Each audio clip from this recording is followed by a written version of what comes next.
Hi hello friends, welcome to Vaishnavi kitchen logs. ನನ್ನ ಇವತ್ತಿನ recipe masala ಆಲೂ fry ಅಥವಾ ಒಂದು ಸೈಡ್ ಡಿಶ್ ಅಂತಲೇ ಹೇಳ್ಬೋದು. ಇದನ್ನು ಸೂಪರಾಗಿ ಟೇಸ್ಟಿಯಾಗಿ ಕೆಲವೇ ನಿಮಿಷದಲ್ಲಿ ನಾನು ಹೆಂಗೆ ಮಾಡೋದು ಅಂತ ಇವತ್ತು ತೋರಿಸ್ಕೊಡ್ತಾ ಇದ್ದೀನಿ ಫ್ರೆಂಡ್ಸ್. ಅದಕ್ಕಿಂತ ಮುಂಚೆ ಯಾರೆಲ್ಲ ನನ್ನ ಚಾನಲ್ಗೆ ಸಬ್ಸ್ಕ್ರೈಬ್ ಮಾಡದೆ ನೋಡ್ತಾ ಇದ್ದೀರೋ ಪ್ಲೀಸ್ ಸಬ್ಸ್ಕ್ರೈಬ್ ಮಾಡ್ಕೊರಿ ಹಾಗೂ ಬೆಲ್ ಐಕನನ್ನು ಪ್ರೆಸ್ ಮಾಡಿರಿ. ನಾನು ಹಾಕೋ ವಿಡಿಯೋ ನಿಮಗೆ ಮೊದಲು ನೋಟಿಫಿಕೇಷನ್ ಬರುತ್ತೆ. ಬನ್ನಿ ಫ್ರೆಂಡ್ಸ್, ನೋಡ್ಕೊಂಬಿಡೋಣ. ಇವಾಗ ಒಂದು 2 ಆಲೂಗಡ್ಡೆನ ನೋಡಿಲಿ ಈ ಥರ ಕಟ್ ಮಾಡಿಕೊಂಡು ಚೆನ್ನಾಗಿ ತೊಳ್ಕೊಂಡು ಇದನ್ನು ನೀರು ಬಸಿಯಾಗಿ ಇಟ್ಕೊಂಡೇನಿ ರೀ. ನೋಡ್ತಾ ಇರ್ಬೋದು ನೀವು. ಈ ಯಾವ ಶೇಪಲ್ಲಾದರೂ ಮಾಡ್ಕೋಬೋದು. ನೀವು ರೌಂಡ್ ಶೇಪಲ್ಲಾದರೂ ಕಟ್ ಮಾಡ್ಕೋಬೋದು, ಸ್ಲೈಸಾಗಿ, ಅಥವಾ ಈ ಥರನಾದರೂ ಮಾಡ್ಕೋಬೇಕು, ಉದ್ದುದ್ದಾಗಾದರೂ ಮಾಡ್ಕೋಬೋದು. ಯಾವ ರೀತಿಯಲ್ಲಾದರೂ ಕಟ್ ಮಾಡಿ ಇಟ್ಕೋಬೋದು. ನೋಡ್ರಿ, ನಾನು ಕ್ಲೀನಾಗಿ ತೊಳ್ಕೊಂಡು ಇದನ್ನ ನೀರು ಬಸಿಯಾಗಿ ಇಟ್ಕೊಂಡೀನಿ. ಇವಾಗ ನಾನಿಲ್ಲಿ ಒಂದು ಪ್ಯಾನ್ ತೊಗೊಂಡೇನಿ ರೀ, ಫ್ರೈಯಿಂಗ್ ಪ್ಯಾನ್ ತೊಗೊಂಡಿನಿ. ಇದಕ್ಕೆ ನೋಡಿರಿ ಒಂದು 2 ಚಮಚದಷ್ಟು, ಒಂದು 2-3 ಚಮಚದಷ್ಟು ಎಣ್ಣೆ ಹಾಕ್ಕೊಳ್ತಾ ಇದ್ದೀನಿ. ನಾನು ಕರೆಕ್ಟ್ ಅಳತೆಯಲ್ಲಿ ತೋರಿಸ್ತಾ ಇದ್ದೀನಿ ಫ್ರೆಂಡ್ಸ್. ಇದರಿಂದ ನೋಡ್ರಿ, ಈ ಸ್ಪೂನಿಂದ ಒಂದು 3 ಸ್ಪೂನಷ್ಟು ಹಾಕೊಂಡೇನಿ. ಒಂದು 2 ಆಲೂಗಡ್ಡೆಗೆ ಕರೆಕ್ಟ್ ಆಗುತ್ತೆ ಇದು. ನೋಡ್ರಿ, ಸ್ವಲ್ಪ ಎಣ್ಣೆ ಕಾದಾದ್ಮೇಲೆ ನಾನು ಹಾಕ್ಕೊಳ್ತಾ ಇದ್ದೀನಿ. ಫುಲ್ ಎಣ್ಣೆ ಕಾಯಿಸಿ ಹಾಕ್ಕೊಬೇಡ್ರಿ, ಫುಲ್ ಸಿಡಿದು ಬಿಡ್ತಾವೆ. ಹಾಗಾಗಿ ಹುಷಾರಾಗಿ ನೋಡಿಕೊಂಡು ಸ್ವಲ್ಪ ಎಣ್ಣೆ ಕಾದ್ಮೇಲೆ ಹಾಕ್ಕೊಳ್ಳಿ ಫ್ರೆಂಡ್ಸ್. ನೋಡಿ, ಎಲ್ಲ ಆಲೂಗಡ್ಡೆ ಪೀಸಸ್ನ ಹಾಕ್ಕೊಳ್ತಾ ಇದ್ದೀನಿ. ನೆಕ್ಸ್ಟು ಇದನ್ನು ಚೆನ್ನಾಗಿ ಫ್ರೈ ಮಾಡ್ಕೊರಿ.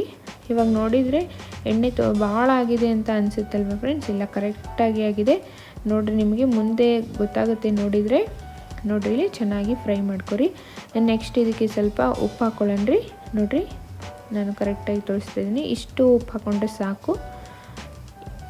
ನೋಡಿಲಿ, ಉಪ್ಪು ಹಾಕೊಂಡಾದ್ಮೇಲೂ ಇದನ್ನ ಚೆನ್ನಾಗಿ ಫ್ರೈ ಮಾಡ್ಕೊಳ್ಳೋಣ. ಉಪ್ಪು ಹಾಕಿದ್ಮೇಲೆ ಬೇಗ ಫ್ರೈ ಆಗುತ್ತೆ ಫ್ರೆಂಡ್ಸ್, ಮತ್ತು ಆಲೂಗಡ್ಡೆ ಇನ್ನೂ ಬೇಗ ಫ್ರೈ ಆಗುತ್ತೆ ಅಂತಲೇ ಹೇಳ್ಬೋದು. ಇವಾಗ ನಾನು ಮುಚ್ಚಳ ಮುಚ್ಚಿ ಒಂದು 2 ನಿಮಿಷ ಇದನ್ನು ಫ್ರೈ ಭಾಳ ತಿನ್ಬೇಡ್ರಿ, 2 ನಿಮಿಷ ಇದನ್ನು ಮುಚ್ಚಿ ಇಟ್ಕೋಬೇಕಷ್ಟೇ. ಒಂದು ಸ್ವಲ್ಪ ಆಲೂಗಡ್ಡೆ ಮೆತ್ತಗಾಗಲಿ ಅಂತ ಅಷ್ಟೇ, ಮತ್ತೇನಿಲ್ಲ ರೀ. ನೋಡ್ರಿ, ಇಲ್ಲಿ ಚೆನ್ನಾಗಿ ಇನ್ನೊಂದು ಸಲ ಕೈ ಆಡಿಸ್ಕೋಬೇಕು. ಇದಂತೂ ಸಣ್ಣ ಮಕ್ಕಳಿಗಂತೂ ತುಂಬ ಅಂದರೆ ತುಂಬ ಒಳ್ಳೆಯದು. ಆಲೂಗಡ್ಡೆ ತಿಂದರೆ ತುಂಬ ಒಳ್ಳೆಯದು ಅಂತ ಹೇಳ್ತಾರೆ. ಮತ್ತು ಈವ್ನಿಂಗ್ ಸ್ನ್ಯಾಕ್ಸ್ ಆಗಿನೂ ಇದನ್ನ ಚೆನ್ನಾಗಿ ಮಾಡಿಕೊಡ್ಬೋದು. ನೋಡಿರಿ, ಇಲ್ಲಿ ನಾನು ಅರಿಶಿನ ಪುಡಿನ ಹಾಕ್ಕೊಂಡಿದ್ದೀನಿ. ನೋಡಿರಿ, ಇಷ್ಟೇ ಮಾಡಿ ನೀವು ಸಣ್ಣ ಮಕ್ಕಳಿಗೆ ಕೊಡ್ಬೋದು ಫ್ರೆಂಡ್ಸ್. ಅವ್ರು ಖಾರ ತಿನ್ನೋಂಗಿಲ್ಲಲ್ಲ, ಹಾಗಾಗಿ ತುಂಬ ಅಂದರೆ ತುಂಬ ಚೆನ್ನಾಗಿರುತ್ತೆ. ಈ ಥರ ನೋಡಿರಿ, ಸಾಯಂಕಾಲ ಟೈಮಿಗೆ ಒಂದು ಒಳ್ಳೆ ಸ್ನ್ಯಾಕ್ಸ್ ಅಂತಲೇ ಹೇಳ್ಬೋದು.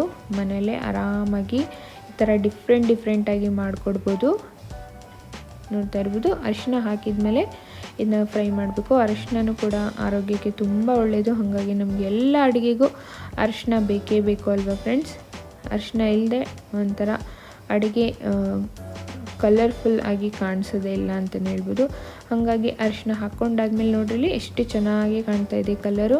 ಇದೆಲ್ಲ ಹಾಕ್ಕೊಂಡಾದ್ಮೇಲೆ ಇನ್ನೊಂದ್ಸಲ ಫ್ರೈ ಮಾಡಬೇಕು.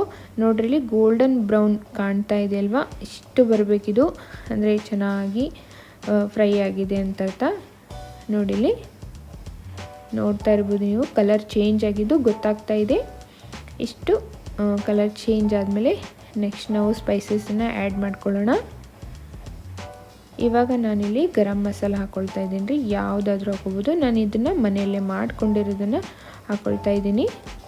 ಇವಾಗ ಒಂದು 2 ಚಮಚದಷ್ಟು ನಾನು ಖಾರದ ಪುಡಿ ಹಾಕ್ಕೊಳ್ತಾ ಇದ್ದೀನಿ, ರೆಡ್ ಚಿಲ್ಲಿ ಪೌಡರ್. ಇವಾಗ ನೋಡಿರಿ, ಚಾಟ್ ಮಸಾಲ. ಇದನ್ನು ಹಾಕೋದ್ರಿಂದ ತುಂಬ ಅಂದರೆ ತುಂಬ ಚೆನ್ನಾಗಾಗುತ್ತೆ ರೀ ಟೇಸ್ಟು. ಒಂದು ವೇಳೆ ಮನೇಲಿ ಇರಲಿಲ್ಲಪ್ಪ ಅಂತ ಹೇಳಿದರೆ ನೀವು ಆರಾಮಾಗಿ ಇದನ್ನು ಸ್ಕಿಪ್ ಮಾಡ್ಬೋದು, ಏನೂ ತೊಂದರೆ ಇಲ್ಲ ಫ್ರೆಂಡ್ಸ್. ತುಂಬ ಚೆನ್ನಾಗಾಗುತ್ತೆ. ನೀವು ಖಾರದ ಪುಡಿ, ಗರಂ ಮಸಾಲ, ಉಪ್ಪು, ಅರಿಶಿನ ಪುಡಿ ಇಷ್ಟೇ ಹಾಕಿ ಆರಾಮಾಗಿ ಮಾಡ್ಕೋಬೋದು. ಚಾಟ್ ಮಸಾಲ ಇಲ್ಲ ಅಂದರೆ ನೀವು ಸ್ಕಿಪ್ ಮಾಡ್ಕೊಳ್ಳಿ, ಇದ್ದರೆ ಮಾತ್ರ ಹಾಕ್ಕೊಳ್ಳಿ. ತುಂಬ ಚೆನ್ನಾಗಿರುತ್ತೆ ಟೇಸ್ಟು. ಸಣ್ಣ ಮಕ್ಕಳಿಗಂತೂ ತುಂಬ ಇಷ್ಟ ಆಗುತ್ತೆ ಅಲ್ವಾ ಚಾಟ್ ಮಸಾಲ? ಹಾಗಾಗಿ ನೋಡಿರಿ, ಇದೆಲ್ಲ ಹಾಕ್ಕೊಂಡಾದ್ಮೇಲೆ ಚೆನ್ನಾಗಿ ಫ್ರೈ ಮಾಡಿಕೊಡ್ರಿ. ನೋಡಿರಿ, ಎಣ್ಣೆ ಎಷ್ಟು ಕರೆಕ್ಟಾಗಿದೆ ಅಂಥೇಳಿ. ಈಗ ನೋಡಿರಿ, ನಾನು ಕೊತ್ತಂಬರಿ ಸೊಪ್ಪನ್ನ ಮೇಲೆ ಹಾಕ್ಕೊಳ್ತಾ ಇದ್ದೀನಿ. ಹಾಕ್ಕೊಂಡಾದ್ಮೇಲೆ ಇದನ್ನ ಫೈನಲಾಗಿ ಒಂದು ಮಿಕ್ಸ್ ಕೊಡಿ. ಎಷ್ಟು ಚೆನ್ನಾಗಿ ಆಗಿದೆ, ಕಲರ್ಫುಲ್ಲಾಗಿ ತುಂಬ ಚೆನ್ನಾಗಿರುತ್ತೆ. ಇದನ್ನು ಅನ್ನ ಬೇಳೆ ಸಾರು ಜೊತೆ ಅಂತೂ ತುಂಬ ಕಾಂಬಿನೇಷನ್ ರೀ, ಮಸ್ತ್ ಅಂದರೆ ಮಸ್ತ್ ಆಗುತ್ತೆ. ನೀವು ಟ್ರೈ ಮಾಡಿ ಫ್ರೆಂಡ್ಸ್, ತುಂಬ ಚೆನ್ನಾಗಿರುತ್ತೆ ಸೈಡ್ ಡಿಶ್ಶು. ಮತ್ತು ಈವ್ನಿಂಗ್ ಟೈಮಲ್ಲಿ ಆರಾಮಾಗಿ ಸ್ನ್ಯಾಕ್ಸ್ ಆಗೂ ತಿನ್ಬೋದು, ಸಣ್ಣ ಮಕ್ಕಳಿಗೂ ಆರಾಮಾಗಿ ಕೊಡ್ಬೋದು. ನೋಡ್ರಿ, ಸೂಪರ್ ಅಂದರೆ ಸೂಪರಾಗಿದೆ, ಕಲರ್ಫುಲ್ಲಾಗಿ. ನೋಡಿರಿ, ಮಸಾಲ ಆಲೂ ಫ್ರೈ ರೆಡಿಯಾಗಿದೆ. ನೀವು ಕೂಡ ಮಾಡ್ಕೊಳ್ಳಿ ಫ್ರೆಂಡ್ಸ್. ಹೆಂಗಾಗಿದೆ ಅಂತೇಳಿ ಕಮೆಂಟ್ಸಲ್ಲಿ ತಿಳಿಸೋದನ್ನು ಮಾತ್ರ ಮರಿಬೇಡಿ. ನನ್ನ ಚಾನಲ್ಗೆ ಯಾವಾಗಲೂ ಹೀಗೆ ಸಪೋರ್ಟ್ ಮಾಡಿ. ಮತ್ತು ನನ್ನ ಚಾನಲಲ್ಲಿ ಆ್ಯಡ್ಸ್ ಬರುತ್ತೆ ಫ್ರೆಂಡ್ಸ್, ಆ್ಯಡ್ಸನ್ನು ಸ್ಕಿಪ್ ಮಾಡ್ದೇ ವಿಡಿಯೋ ನೋಡಿ ನನಗೆ ಸಪೋರ್ಟ್ ಮಾಡಿ ಅಂತ ಹೇಳ್ತಾ ನೆಕ್ಸ್ಟ್ ಒಂದು ಇಂಟ್ರೆಸ್ಟಿಂಗ್ ವಿಡಿಯೋದೊಂದಿಗೆ ನಿಮಗೆಲ್ಲ ಸಿಗ್ತೀನಿ ಫ್ರೆಂಡ್ಸ್. ಅಲ್ಲಿವರೆಗೂ ನನ್ನ ವಿಡಿಯೋನ ಕಂಪ್ಲೀಟಾಗಿ ನೋಡಿ ಸಪೋರ್ಟ್ ಮಾಡಿ ಅಂತ ಹೇಳ್ತಾ ಥ್ಯಾಂಕ್ ಯು ಫಾರ್ ವಾಚಿಂಗ್.